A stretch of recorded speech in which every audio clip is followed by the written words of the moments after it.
샬롬. 오늘은 민수기 21장 1절로 35절의 말씀을 우리가 묵상하며 나누도록 합니다. 민수기 21장은 가데스바네아에서 요단 동편까지 가는 여정으로 이스라엘 백성이 세 차례 전쟁에서 승리하고 세 차례에 걸쳐 강 건너는 사건, 그리고 두 번의 노래를 부르는 내용을 담고 있습니다. 이는 이스라엘 백성이 출애굽할 당시 하나님의 권능으로 그들을 쫓아오던 이집트 군대를 멸하시고 홍해를 건넜던 구원의 손길과 구원의 기쁨을 노래한 모세를 상기하게 됩니다. 먼저 본문은 가나안 남쪽 광야 지역인 네겝에 거주하는 가나안 사람 아라스의 왕의 공격으로부터 시작을 합니다. 그러나 하나님께서는 그들을 완전히 진멸하게 하시고 그곳의 이름을 완전히 멸함이라는 뜻이 히브리어 호르마라는 칭하게 됩니다. 그러나 아이러니하게도 그들이 맛본 첫 전쟁의 승리는 평탄한 길을 보장해 주지는 못했습니다. 본문 4절입니다.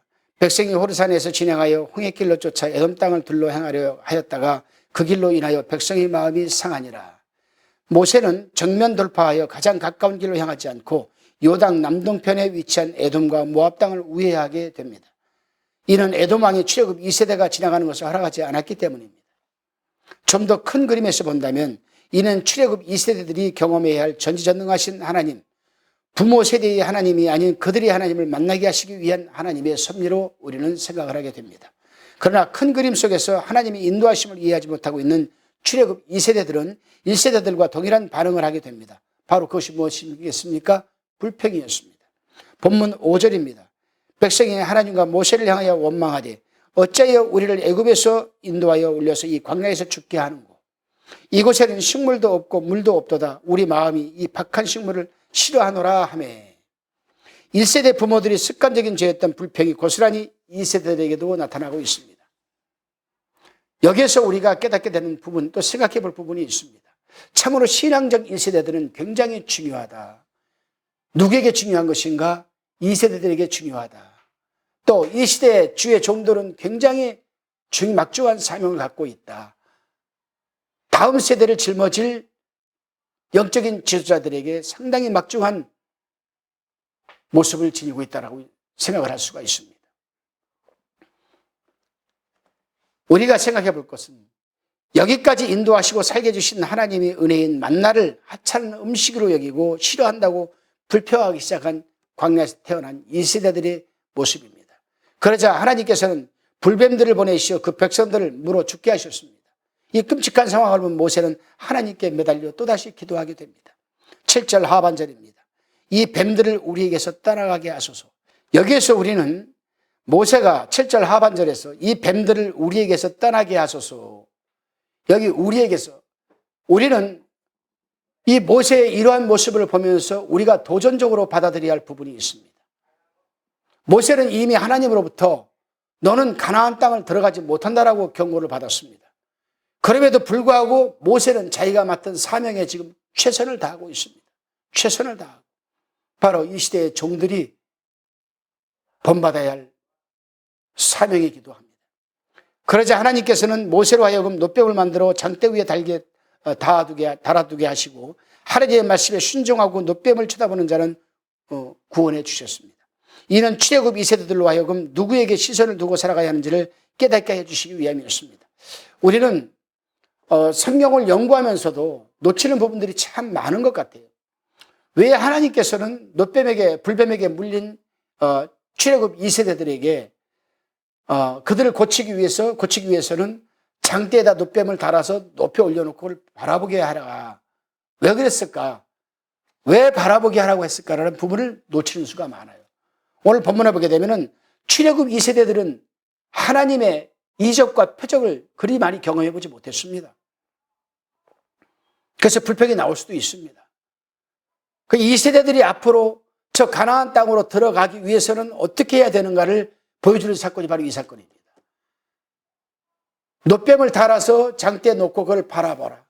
그 바라보는 자는 치유받고 구원을 받게 된다. 이것은 뭡니까, 여러분?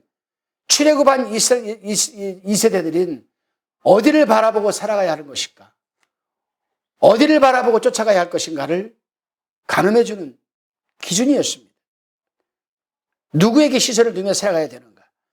불평하며 상황에만 시선을 두지 말고 하나님께만 시선을 두게 한 하나님의 자녀를 위한 하나님의 여러분 자비로우신 훈계였던 것입니다. 노렙 사건으로 끔찍한 훈계를 받은 이스라엘 백성은 먼 길을 돌아 사해 남쪽에 위치한 오봇에 진을 치게 됩니다. 이어 세렛 골짜기를 건너 아르논 강 건너편을 건너 셈이란 뜻을 가진 히브리어 부엘에 진을 치게 됩니다.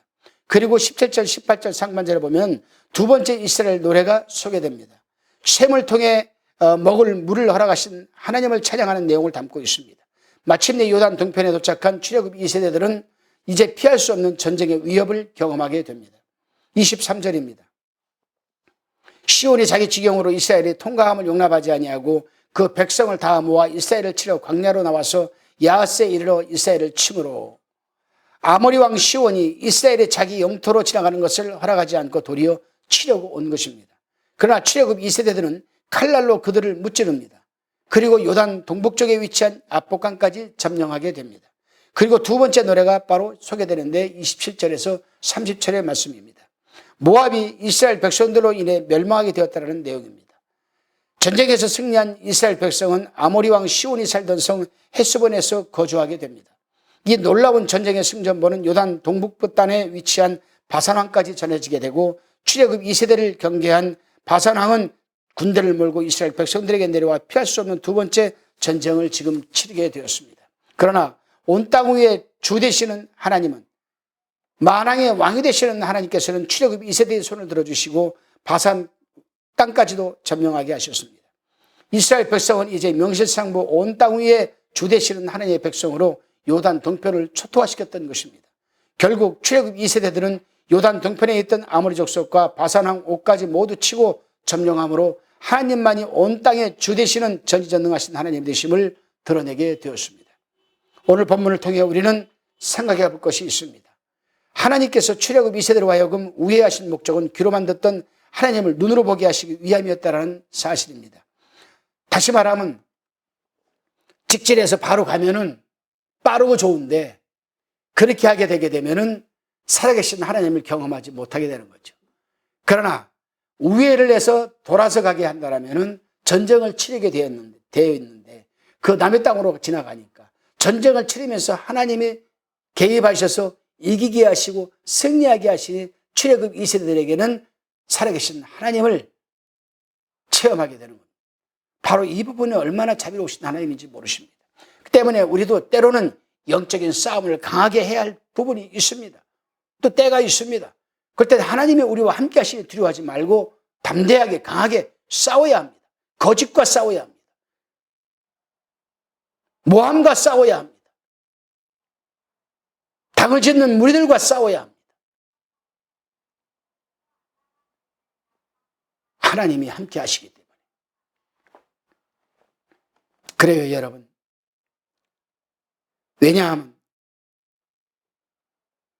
귀로만 듣던 출애굽 2세대들에게 이제 눈으로 하나님이 개입하셔서 승리하는 것을 보았습니다. 반드시 눈으로 보게 하시어 믿음으로 살게 하신다는 이 하나님의 자비로우신 은혜입니다. 왜냐하면 그럴 때 비로소 실존하시는 하나님을 리얼하게 만날 수 있기 때문입니다. 욥은 42장 5절에서 내가 주께 대하여 귀로 듣기만 하였었더니 이제는 눈으로 주를 배웠나이다라고 고백하는 모습을 우리는 읽은 적이 있습니다. 다시 말하면 욥은 알 수 없는 고난으로 인해 한 가지 선물을 받았는데 그것은 바로 귀로 듣던 주님을 눈으로 보게 되었다는 점입니다. 생각의 차이가 얼마나 다른지 우리는 깨닫게 됩니다. 내 몸에 병이 들었어요. 부정적으로 생각을 한다면 하나님은 살아계시는데 왜 날 이렇게 병들게 하느냐라고 불평할 수 있습니다. 그러나 긍정으로 받아들인다면 내가 이렇게 몸이 병들었어도 이렇게 살게 하시는, 이겨내게 하시는 하나님을 우리는 실존하시는 하나님을 체험할 수 있는 계기가 될 수 있다는 사실입니다. 그렇다면 우리는 진지한 질문을 한번 우리 자신들에게 스스로 던져봐야 합니다. 과연 우리는 만나기 원하시는 하나님은 어떤 하나님이십니까? 미사옥으로 포장된 설교 속에서 듣기만 원하는 하나님이십니까? 아니면 우리 일상 속에서 실존하시는 하나님을 실제로 경험하기 원하십니까? 광야로 우회하시는 하나님을 만나기를 두려워하지 마시기를 바랍니다. 왜냐하면 그때야 비로소 반복되고 음습하고 치열한 일상으로 전쟁 같은 갈등으로 인도하시는 하나님께서 우리로 하여금 강을 건너게 하시고 찬양하게 하시고 그 가운데 실제하시는 하나님을 실제로 경험하게 될 것이기 때문입니다.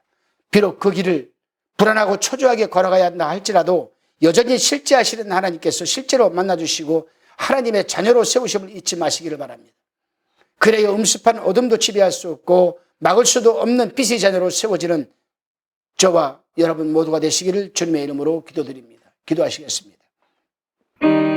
주님, 우리가 당면한 음습한 현실이 아무리 어둡고 지저분하고 한탄스럽다 할지라도 실제하시는 하나님을 실제로 만나게 되는 장애물 잊지 말게 하옵소서. 그래야 귀로 듣던 하나님을 눈으로 보게 되는 은총으로 말미암아 빛의 자녀로 새로워지는 변화의 시간이 되게 하여 주옵소서. 믿사옵고 감사드리오며 예수님의 이름으로 기도드리옵나이다. 아멘.